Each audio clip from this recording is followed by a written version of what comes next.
Are you a Luddite writing code in a text editor, or are you a hero using Vim to create beauty in C++? Are you an effete beginner who doesn't understand enough to escape the clutches of your IDE, or are you an expert who wields the IDE with speed and skill? This is another of those us versus them debates that we software developers seem to be so fond of. So what are the pros and cons of an IDE versus a text editor?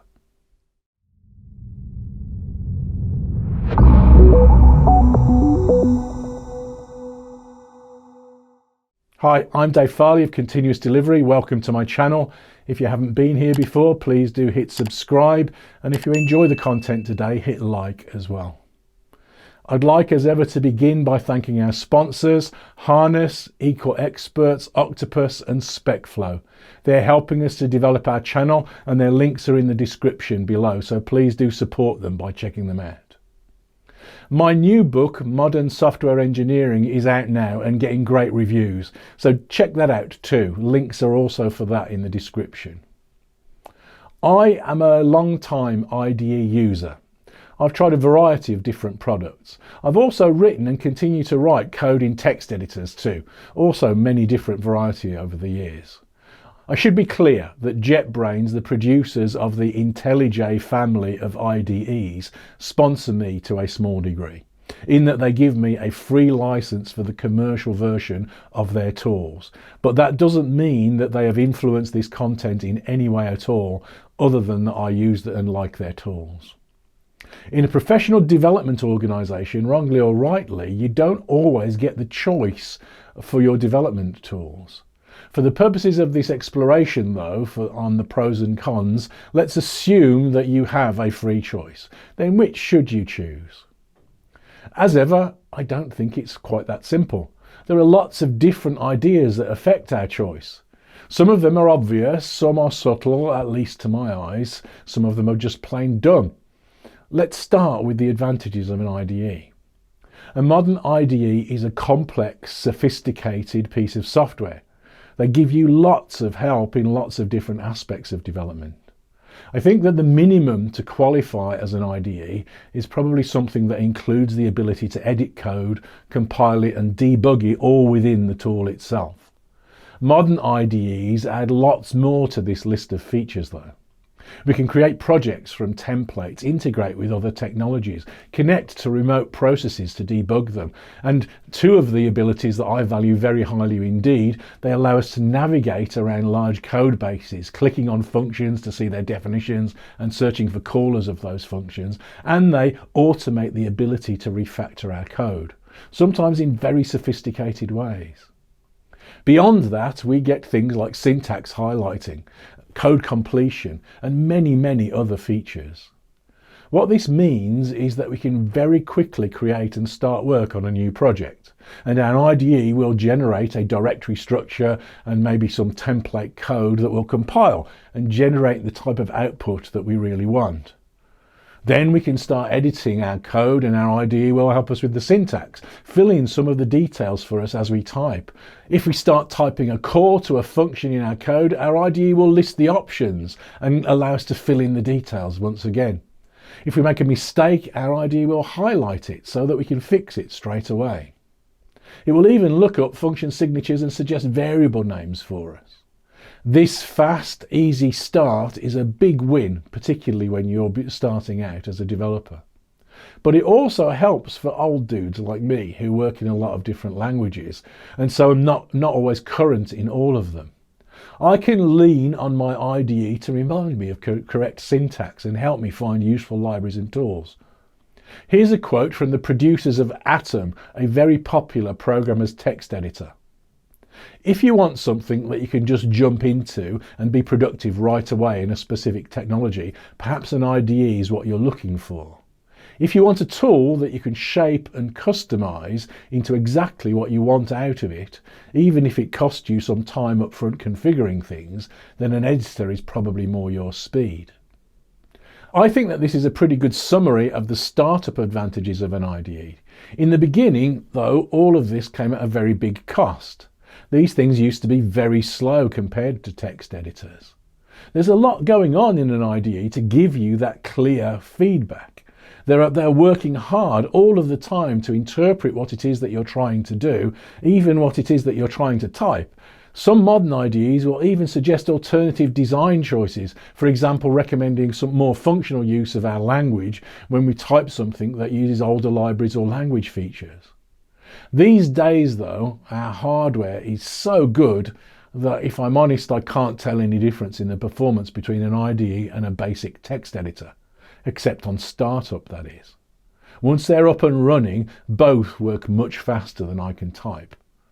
In practice, when I'm working on some code, I tend to leave my IDE open, so rarely see the startup cost. I guess the primary disadvantage of an IDE is lock-in. Over time, you become somewhat habituated to the support that it gives you. As a result, if you want to switch to a language that is not supported in your IDE, then that can be a big, steep learning curve. This is where a text editor shines. A text editor just edits text. That's pretty much it, so it's enormously flexible. In reality, most modern programmers' text editors do more than that. Most these days offers things like syntax highlighting for supported languages and integration with other tools, allowing you to compile or run tests, so not that different really to a basic IDE. Here is a simple example of the difference. This is a simple class designed to add fractions. It's running in my IDE, IntelliJ. I'm going to make a mistake in the code as I start typing, and you can see that my IDE suggests some ideas that might help. But when I make the name of the constructor invalid here, it highlights the mistake and warns me that there are 10 problems related to the mistake. It also highlights those problems everywhere that they occur in the code and would allow me to navigate to them very easily. Here's the same thing in my programmer's text editor. I'm using a Mac application called TextMate. Here I make the same change, but although there is syntax highlighting, there's no real understanding of the programming language built into the editor beyond that. So in this case, I don't even get the warning that this won't compile. Of course, as soon as I try to compile it, it will fail and tell me, but that means that I only find that out much later than I do in the IDE. So there are some big advantages to the IDE in this case. Much faster feedback on the mistakes. But it comes at the cost of being tied into the support that your IDE offers, which may or may not be a problem for you. The problem here is that as devs, our familiarity with our tools is a pretty big investment of time. It takes a while to switch between different tools. If you spend your entire career inside only one IDE or one text editor for that matter, then you probably don't even have useful terminology that lets you search for help when trying to find features that you need in an alternative. In reality, they mostly do similar things, and while switching might be a chore, it's not that big of a chore. The lock-in idea is the one that the text editor producers usually seem to promote. I must confess I'm not so sure that it's really valid these days. The popular IDEs like Eclipse, JetBrains family of products, NetBeans, Visual Studio, Xcode, etc. all support many different languages, build systems and frameworks. These days, I mostly use a programmer's editor for reading code, usually when I'm searching for an idea or an example for something, or for writing and managing simple shell scripts or similar. I might write a bit of Python for some simple command line thing in my text editor, but this is mostly down to startup time. My preferred IDE takes a few seconds to start up even on my shiny new Mac. The instant start of a text editor is nice for small simple things. I tend to use a broadish mix of different languages and technologies in my work, so you'd think that I'd be a good target for the text editor to keep my workflow stable, but I don't. I mostly use my IDE for those sorts of things. including sometimes experimenting with completely new languages or frameworks. So I'm a bit skeptical of the stable workflow argument that the text editor producers and fans tend to talk about. I don't think that beyond the very basics of editing, compiling and running tests, that my workflow is very stable between tech stacks really. There are differences depending on what it is that I'm doing and what I'm using. It seems to me at least as difficult to configure and maintain a working development environment for a text editor as it is for an IDE. The text editor ultimately does give me much more flexibility, but for me at least, my IDE already gives me more flexibility than I usually need. And the IDE supports and enhances my memory much better, making it easier for me to switch context between different languages or tech stacks. The IDE features that I value most, though, refactoring support and code navigation, are really ingrained into how I write code.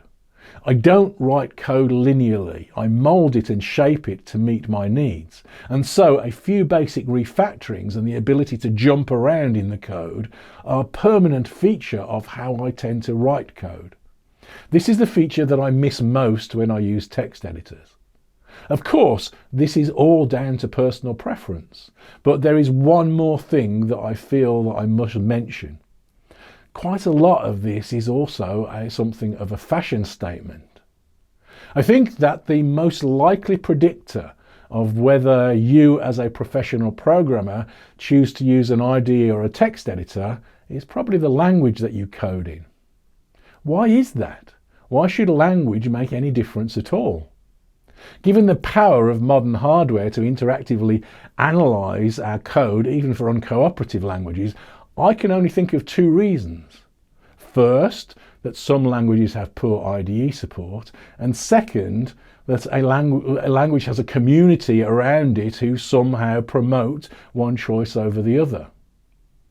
These days, the first reason is really pretty unlikely, unless you're programming in something very esoteric indeed. There's IDE support for all sorts of languages. These are not the most obscure languages, but there's certainly support for Haskell, Clojure, even for COBOL. I think that the second of these two is the main reason. My last full-time programming job was working for a trading company, working financial trading systems. Our main programming languages were C++, Java and Python, with a smattering of others around the building.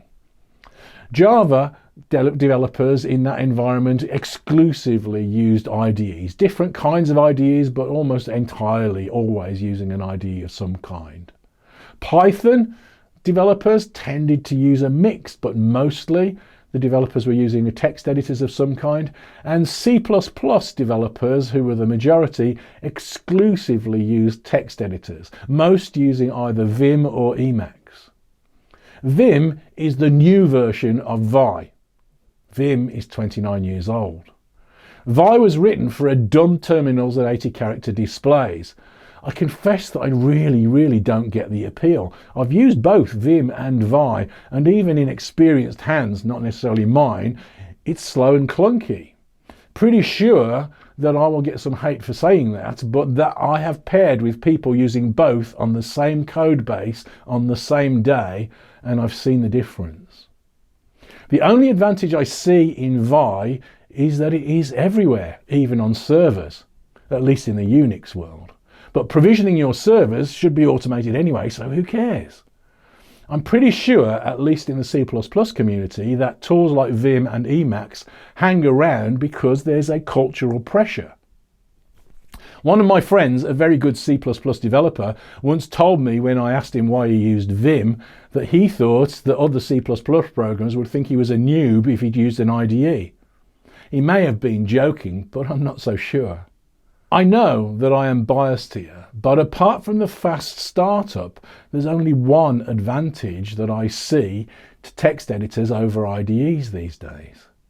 A modern IDE is a big, complex piece of software. It can be intimidating, daunting for beginners. This seems to me a bit like comparing power tools to hand tools. You can get more done with the power tools. The hand tools, you might, if you're in the hands of a master craftsman, might be able to do a better job, but they'll do a better job slower.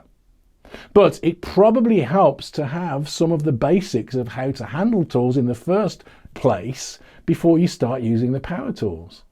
My problem in saying this is that my learning evolved alongside many of these tools. I was forced to use basic editors first and the command line for everything because that's all there was. When IDEs came along and made life easier and more efficient, I already understood how compilers, makefiles, build scripts and so on worked. I've seen developers who can only work within one IDE, and I think that's too limiting. In general, I would recommend anyone just starting out to start with an IDE. It will give you more help early on, but start out learning just the basics. Try to avoid getting caught up in the complexity and sophistication that is built into modern IDEs. Use template projects to create something new, then find out how to build your code and run some tests and how to use the editor. Once you're happy with that, maybe try doing the same thing in a text editor. You'll learn from both of these experiences, but long term, I'd recommend the IDE. The fast startup of a text editor is a very nice feature if you're working with a few small files. It puts you closer to the underlying tools, so it's ultimately more flexible. But the refactoring support and the ability to navigate a bigger code base makes the IDE the better choice for me. A good IDE helps you do more and catches more common mistakes sooner. Thank you for watching.